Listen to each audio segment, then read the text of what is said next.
Hi, we're starting a new unit, Unit 4, Congruent Triangles. And the first lesson, 4.1, is CPCTC. The objective is, how do we identify corresponding parts of congruent triangles and use CPCTC to solve problems? So this letter CPCTC sounds like a mouthful, but it stands for something. So the first C is for congruent, P for parts of congruent, T triangles, R, the C part is congruent. So congruent parts of congruent triangles are congruent, CPCTC. The definition of congruent triangles is same shape, same size. And the two properties is that corresponding sides are congruent and corresponding angles are also congruent. So when you have two triangles that are congruent, they have the same shape, the same size, all their sides, the sides of one triangle and the sides of the other, will be congruent, just as well as the angles of one triangle will be congruent to the angles of the other triangle. So this is where the CPCTC comes into play. So we're going to do examples based on that. So when naming congruent triangles, you list corresponding parts in order. So when it comes to that, order matters. And I will be showing you examples where it matters when it comes to showing the congruency between the two triangles.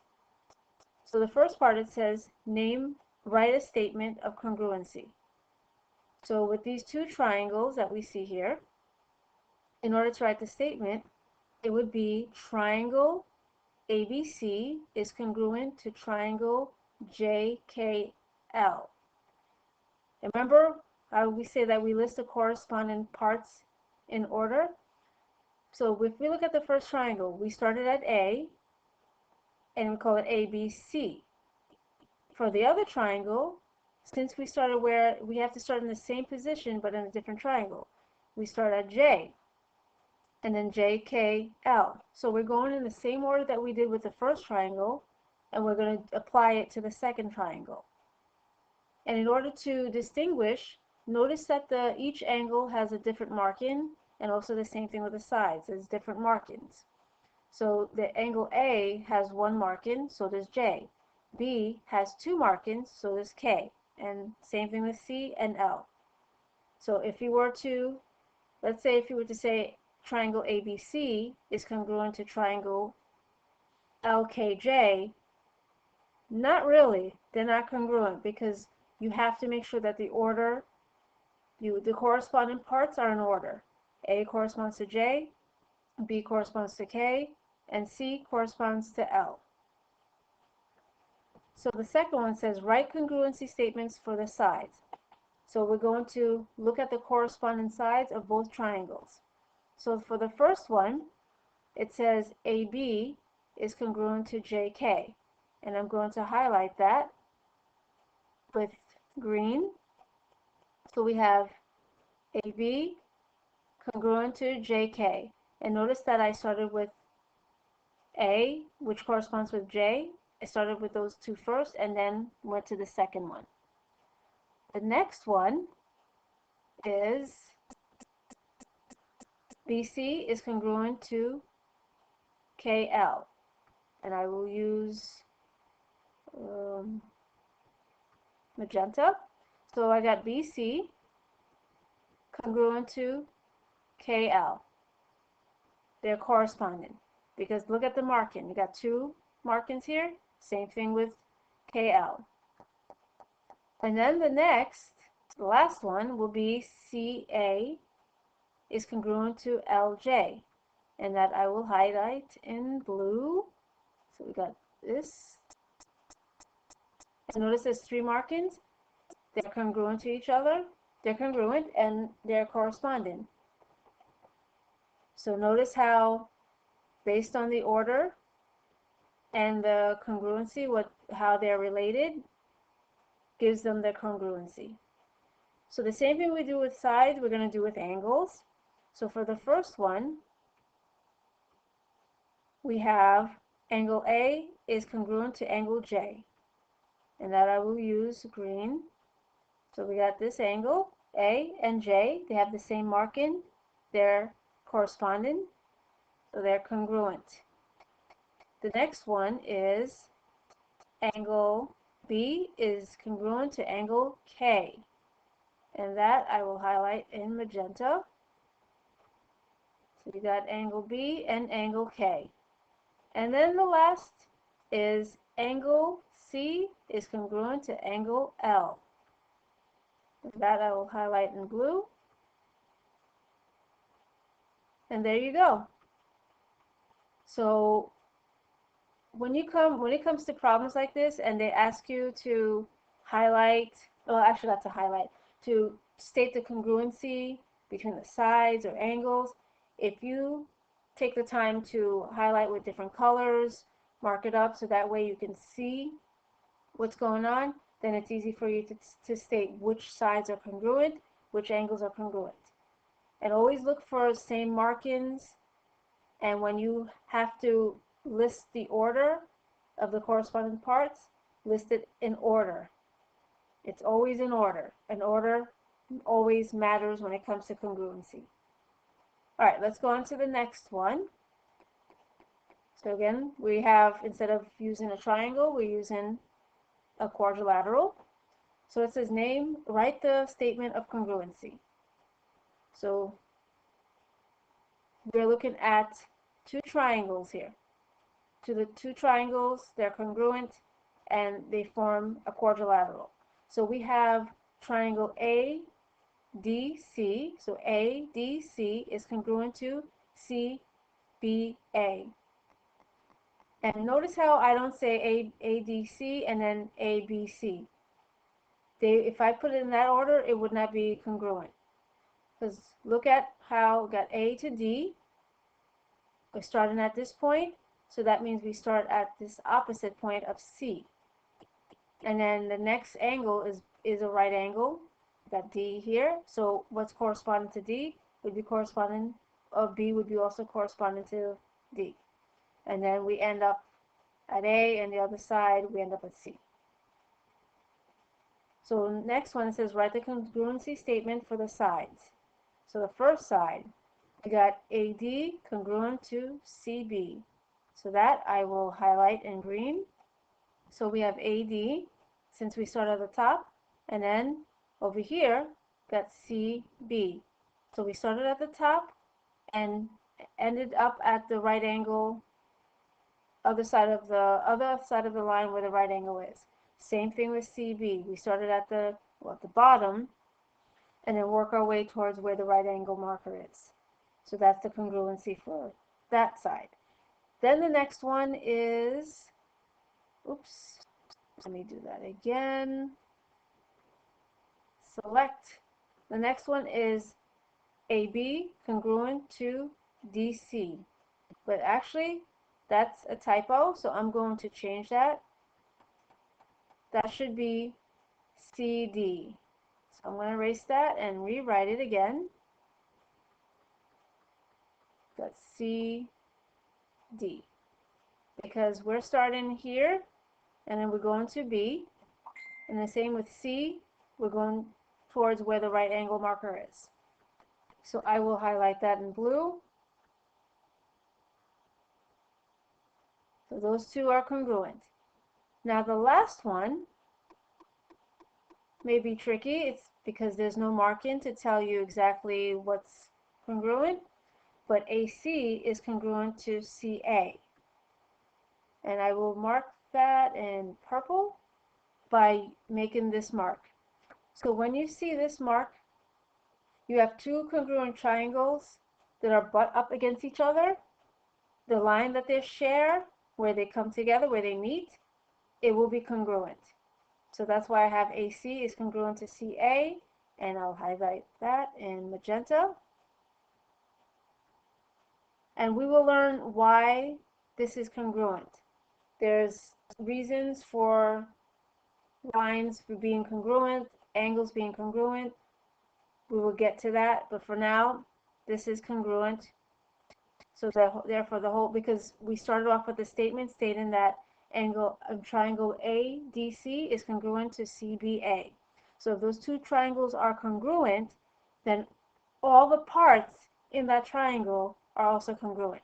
So that means that line, that side for ADC is going to be also congruent for CBA. All right, so now we're going to do the angles. So the first one, it says angle D is congruent to angle B. So I'll highlight that in green. So the angle D, angle B. And of course you can see because they're both right angles, they're corresponding, they're congruent. And then the next is angle DAC. Get the blue highlighter. Angle DAC is congruent to BCA.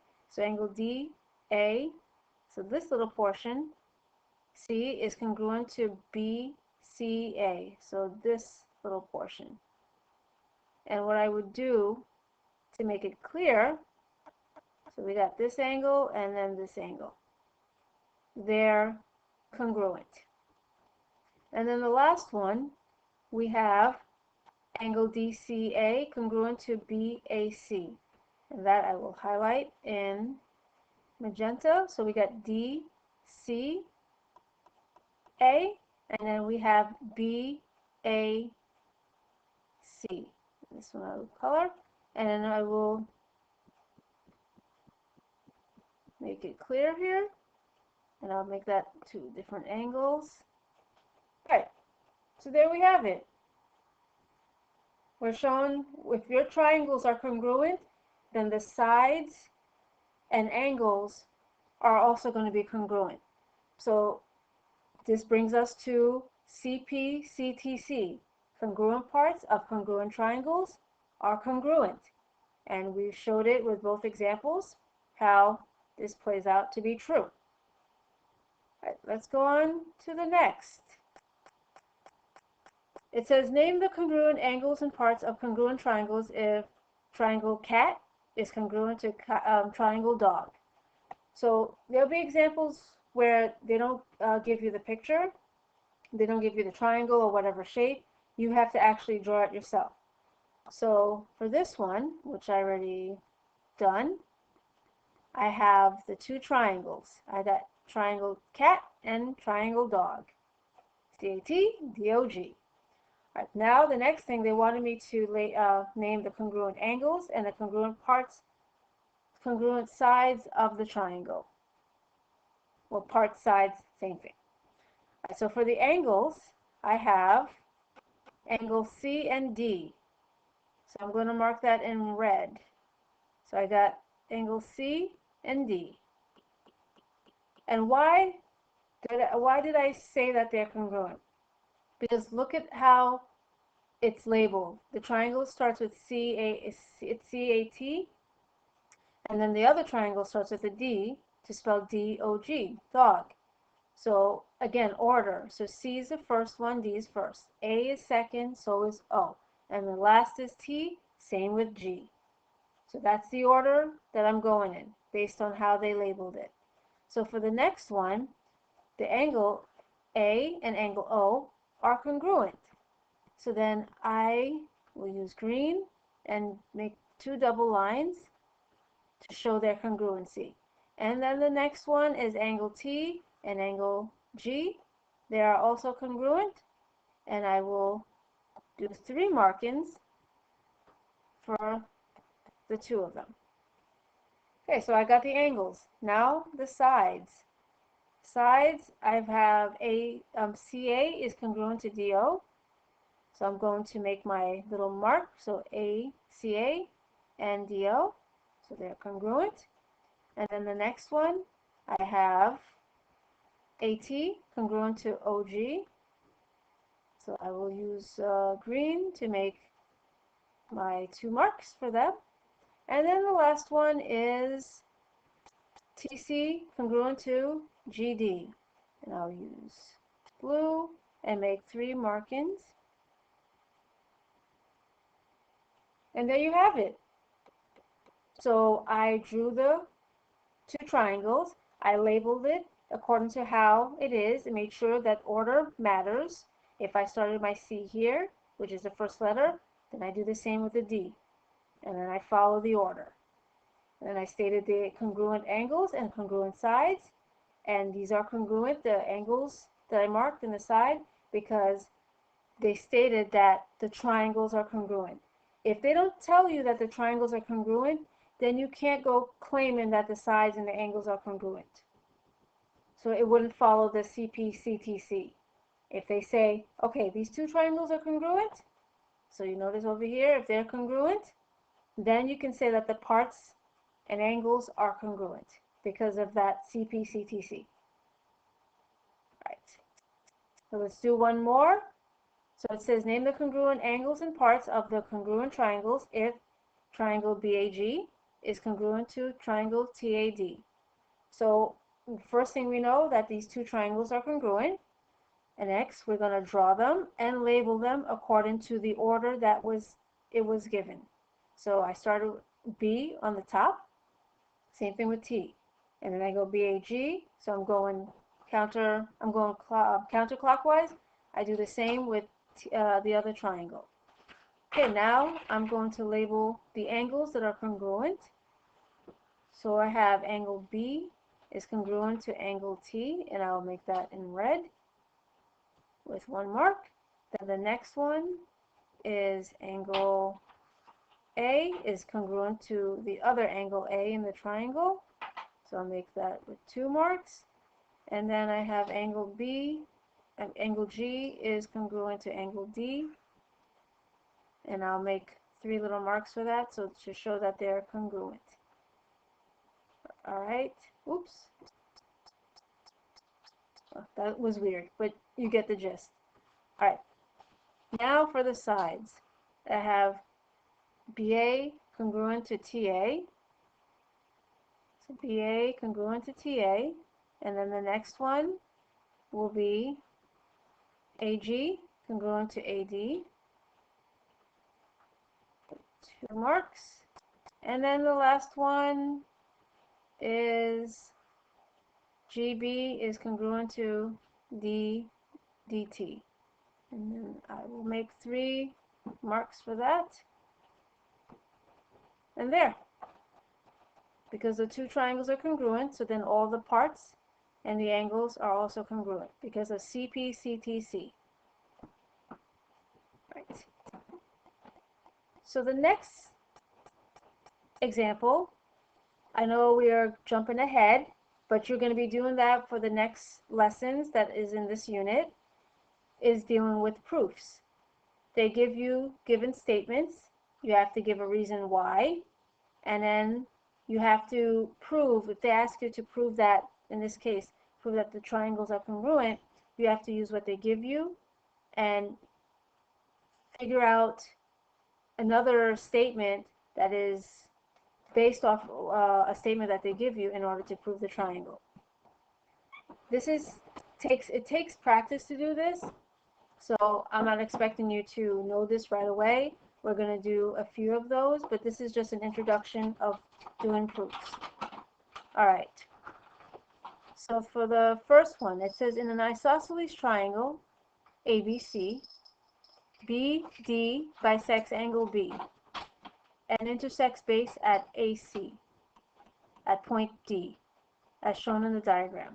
So they want us to prove, so I'm going to highlight what they're asking us to prove, that angle ABD is congruent to CBD. So we need to prove that these 2 triangles are congruent to each other. So when it comes to that, the first thing I'm going to do is look at all the markings that they give me and also use the other statements that they also gave me. So it says that BD bisects angle B. We know that bisects mean to cut something in half. So BD, this line, cuts this angle B into two congruent angles. So I'm going to put the little marks to show that these two angles are congruent. Alright, then they have other markings here. They show that this is an isosceles triangle, so that means the two legs here and here are congruent. And remember from the theorem about isosceles triangle that if the sides are congruent, then the base angles are congruent. And then you can see that angle C and angle A are congruent. So now we're going to start the proof statements, use a proof statement and chart. So it says congruent statement. So the first thing, it says that I'm basically writing what they gave me. It says that AB is congruent to BC. Why? It's given. They gave it to us. So anytime they give you something in a statement that they give you or provide you, then the reason is it's given. The next thing that they gave us, they said that angle, well, based on the drawing, it shows that angle A is congruent to angle C. And why? It's given. It's drawn here. You don't have to actually write because it's drawn in the picture. Given says it all. It's short, sweet, and simple. People understand why you put given because they can see it in the diagram. The next thing that they gave us was that BD bisects angle B. That is given. And then I marked it up here. So now I need to get from all the information they gave me to get to the last part. So because BD bisects angle B, then that means angle ABD is congruent to CBD. And the reason for that is the definition of angle bisector. You've already encountered that in the previous lesson about angle bisector. So because that BD bisects angle B, then these two triangles, or the two angles, will be congruent to each other because of that definition. Now you are able to prove that the two triangles are congruent because of angle side angle. You're going to learn this in the next lesson about angle side angle and proven congruency in triangles. And the reason why it's angle side angle because we have this angle, this side, and then this angle. So if I were to highlight what I am talking about, so we have this angle, this side, this angle, and the same thing, this angle, side, angle, and this is how you prove the triangle, by those three letters, whether it's sides or angles. But again, you're going to learn about this in the next few lessons about proven congruency. Alright, so we've reached the end, and just to recap, go back to the front, we learned about CPCTC, try saying that fast. Congruent parts of congruent triangles are congruent. And because if you have two triangles that are congruent, then all the parts, all the angles are also going to be congruent. And congruent triangles are same shape, same size, and as it says, corresponding sides are congruent, corresponding angles are congruent. Alright, so we've reached the end of this lesson, and again, if there's any questions, anything that needs to be clarified or you didn't get, you know that you can always email me, ask questions, and I can give you the answers. Well, not quick answers like for homework, but help you out. All right. Ciao. Okay.